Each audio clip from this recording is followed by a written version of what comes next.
Hi friends, welcome to my channel. Present winter కదా, అయితే వింటర్లో అనగానే మనకి కిచెన్లో గుర్తొచ్చేది హాట్ వాటర్ కెటిల్. అయితే ఈ కెటిల్ని వాడతాము, కానీ లోపల సోప్తో ఫ్రీగా చేయి పెట్టి క్లీన్ చేయలేము కదా. అయితే మరి దీన్ని ఎలా శుభ్రం చేయాలంటే, ముందు కెటిల్లో సగం వరకు వాటర్ని పోసుకుని దానిలోకి లెమన్ జ్యూస్ ఇలా పిండుకుని, ఒక అరచెక్క లెమన్ తీసుకుని ఇలా పిండి దాన్ని తొక్కతో పాటుగా దాంట్లో వేసేసుకుని కెటిల్ని ఆన్ చేసుకున్న తర్వాత వాటర్ని మరిగించుకోవాలన్నమాట. ఆ కెటిల్ ఆఫ్ బటన్ అయ్యేంత వరకు మరిగించేసి దాంట్లో వాటర్ని వేరే మైక్రోవేవ్ సేఫ్ బౌల్లోకి వేసేసుకుని, అంటే ఈ వాటర్ని వేరే పర్పస్కి మళ్ళీ వాడతానమాట. ఇప్పుడు ఈ కెటిల్లోని ఫ్రెష్ వాటర్ని పోసుకుని క్లీన్ చేసుకోవాలి. ఇన్సైడే కాకుండా అవుట్ సైడ్ కూడా వెట్ చేసినటువంటి టిష్యూతో తుడుచుకోవాలి, లేదంటే క్లాత్తోనైనా సరే అవుట్ సైడ్ని శుభ్రం చేసేసుకోవచ్చు. అయితే ఇలా శుభ్రం చేసుకున్నటువంటి కెటిల్ని మళ్ళీ మనం హాట్ వాటర్ వేడి చేసుకోవడానికి వాడుకోవడమే అనమాట. ఇందాక పక్కన పెట్టాం కదా ఆ లెమన్ వాటర్ని, దాన్ని ఇప్పుడు నేను మైక్రోవేవ్ సేఫ్ బౌల్లో తీసుకున్న ఆ బౌల్ని తీసుకెళ్ళి మైక్రోవేవ్లో పెట్టుకుని 1 లేదా 2 నిమిషాల పాటు హీట్ చేసుకుంటానమాట.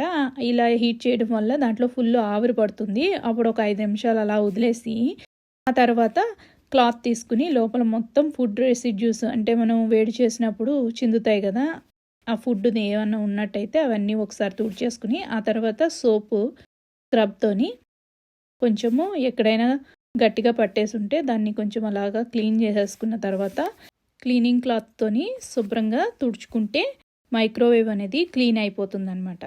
ప్రతిరోజు వాడుకునేటువంటి మైక్రోవేవ్ని కూడా అట్లీస్ట్ 2 వీక్స్కి ఒకసారి అయినా కూడా ఇన్సైడ్ ఇలా డీప్ క్లీన్ చేసుకున్నట్టయితే లోపల ఎంతో శుభ్రంగా ఉంటుందన్నమాట. మనం ఎప్పుడు కావాలంటే అప్పుడు ఫుడ్ వేడి చేసుకోవడానికి వీలుగా ఉంటుంది.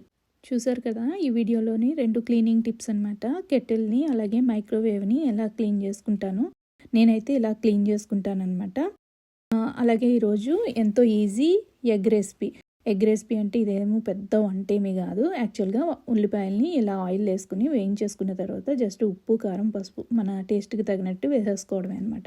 ముందుగానే ఉడికించి పక్కన పెట్టుకున్న ఎగ్స్ని వేసేసుకుని దీనిలోకి సరిపడినంత కొద్దిగా వాటర్, అంటే ఒక చిన్న కప్పు వాటర్ని యాడ్ చేసేసుకుని దగ్గరికి ఎగిరించుకోవడం అనమాట. బాగా దగ్గరికి అయిపోయిన తర్వాత కర్రీని కొద్దిగా కొత్తిమీర వేసుకుని సర్వ్ చేసుకోవడమే. అయితే కొంతమందికి ఎగ్ వేయించుకుని తినడం ఇష్టం అనమాట. ఇక్కడ మా పిల్లలకి నాకు కూడా ఎగ్ అనేది వేయించకుండా ఇలా బాయిల్ చేసినట్టుగానే తినడం అలవాటు. మీకు నచ్చితే వేయించుకుని కూడా యాడ్ చేసుకోవచ్చు అనమాట. ఇది చాలా సింపుల్ రెసిపీ అనమాట. చాలా ఫాస్ట్గా అయిపోతుంది, సేమ్ టైం చాలా టేస్టీగా ఉంటుంది. ఇప్పుడు ఈ చేసినటువంటి ఎగ్ కర్రీకి సైడ్ పెరుగు తాలింపు కూడా రెడీ చేసుకుంటున్నాను. ఈ పెరుగు తాలింపు అనేది చాలా అంటే చాలా బాగుంటుంది. ముందుగా నేను చూపించినట్టు పోపు అనేది రెడీ పెట్టుకోవాలి. ఆ తర్వాత ఒక బౌల్ తీసుకుని దానిలోకి పెరుగు అనేది వేసేసుకుని ఈ పెరుగులోకి కావాల్సినంత సాల్ట్ని యాడ్ చేసేసుకోవాలన్నమాట. ఈ సాల్ట్ వేసుకుని కలుపుకున్న తర్వాత ఇది ఇంచుమించు ఒక 1/2 లీటర్ పెరుగు అనేది ఉంటుంది. ఇప్పుడు దీనిలోకి ఒక గుప్పుడంతా మనం పచ్చి కొబ్బరిని తీసుకోవాలి. అలాగే మన టేస్ట్కి సరిపడినంత పచ్చిమిర్చి. నేనైతే ఒకటే యాడ్ చేస్తున్నాను, పిల్లలు ఉన్నారని. మీకు మీ స్పైస్ లెవెల్కి తగ్గినట్టుగా ఎక్కువ కావాలంటే కూడా యాడ్ చేసుకోవచ్చు. అయితే ఇలా యాడ్ చేసి దీన్ని మిక్సీ పట్టేసి మెత్తగా అయిన తర్వాత పెరుగులో కలిపేసుకోవాలన్నమాట. ఇప్పుడు ఒక ప్యాన్ పెట్టుకుని దానిలో 2 టేబుల్ స్పూన్లు నెయ్యి యాడ్ చేసుకున్న తర్వాత దానిలోకి తాలింపు అనేది వేసుకోవాలి. అలాగే కొద్దిగా ఇంగువ కూడా యాడ్ చేసుకోండి. ఇప్పుడు ఇవన్నీ వేసిన తర్వాత పోపు అంతా వేగిన తర్వాత దాన్ని తీసుకెళ్ళి మనం ఆ కర్డ్లోకి కలిపేసుకోవడమే అనమాట. ఇది చాలా అంటే చాలా కమ్మగా టేస్టీగా ఉంటుంది.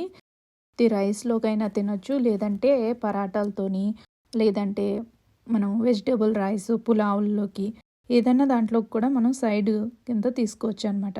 ఎంతో టేస్టీగా ఉండేటువంటి పెరుగు తాలింపు రెడీ అయిపోయిందండి.